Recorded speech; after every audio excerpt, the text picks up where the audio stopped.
Hey guys, welcome to the first session of Pokemon Battle Dojo.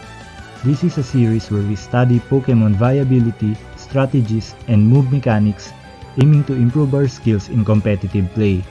For this session, we will be talking about Mega Beedrill of Let's Go Pikachu and Let's Go Eevee. First off, let's talk about the offensives. Non-Mega Beedrill can deal some decent damage with its base 90 attack, but the base 75 speed paired with low HP and defense will send it back to its Pokeball even before it can launch an attack. After Mega Evolving, Beedrill remains to be fragile, however the attack and speed boost gives it the potential to sweep opponent's team without taking a hit. For instance, a non-Mega Alakazam is guaranteed one-hit KO by U-turn, while Starmie, a match defensive Pokemon, is still a guaranteed one-hit KO, but you must use X-Scissor instead. Charizard on the other hand will only take around 50 to 60% damage from Poison Jab, but it's a guaranteed KO if it already took damage from Stealth Rock. One unfortunate thing though is that Mega Beedrill don't have access to its ability, keeping it from knocking out Pokemon that it usually can in the core series. In case you don't know, Mega Beedrill's ability boosts same type attack bonus to ×2 instead of 1.5. To give you a better idea, a Mega Beedrill boosted by its ability can one-hit KO Mewtwo and Mew. But in Let's Go, it can only dish out an average of 80% damage. Now let's talk about defense. Bug Poison is a decent typing, giving our Pokemon resistance to 5 types, in which Fighting and Grass moves are quartered. But on the downside, it's weak against 4 type. Luckily, none of it is a 4 times damage. Another good thing is that it has access to U-turn, giving it a chance to escape while dealing cheap damage to slower threats. But always be cautious of priority moves, like Fake Out or Aqua Jet. If you know your opponent has access to these moves, you might want to go for a hard switch instead. Its defensive stat is pretty low. 65 HP and 40 defense means it might only take one hit, but 80 special defense and Bug Poison typing might allow it to last a little bit longer. Interestingly, there's only 3 Pokemon that can outspeed Mega Beedrill, and all of them are sporting a base 150 speed. Electrode using Neutral Explosion or Thunder is not quite enough. However, Mega Aerodactyl and Mega Alakazam can do the job with ease using a stab move.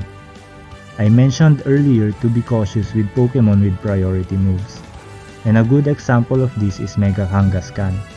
Mega Kangaskhan has access to both Fake Out and Sucker Punch, which is quite enough for a knockout. Now let's talk about set details. I highly recommend Jolly Nature. Adamant is good too, but it still cannot feel the loss of not having its ability. Mew is still 2-hit KO, while you only have 6.3% chance to 1-hit KO a Mewtwo. On top of that, it will now speed tie with base 130 speed Pokemon that is Jolly or Timid, meaning you need to rely on luck when facing against those Pokemon. For moves, U-turn is a must because it gives you the option to switch out while inflicting decent damage. X-Scissor and Poison Jab gives you stab coverage, and the 30% poison chance of Poison Jab is a sweet bonus in most situations. You can experiment with the 4th slot, and I highly recommend Protect for doubles. It will allow the other Pokemon in the field to reduce or eliminate threat for Mega Beedrill. For singles, Drill Run is a decent coverage, but I'm half-hearted in using this because aside from the 5% chance to miss, it also lacks the damaging power unless it lands a critical hit. Another option if you want to play around more with the moveset is Reflect. I recommend using this as a surprise suicidal move. Toxic is another good utility move, which never miss if used by a poison type. A lifesaver from a rare situation where a Chansey successfully set up some minimize. Lastly, a fun to use but might not be worthy for the slot is String Shot. I only recommend this for doubles because it hits both target.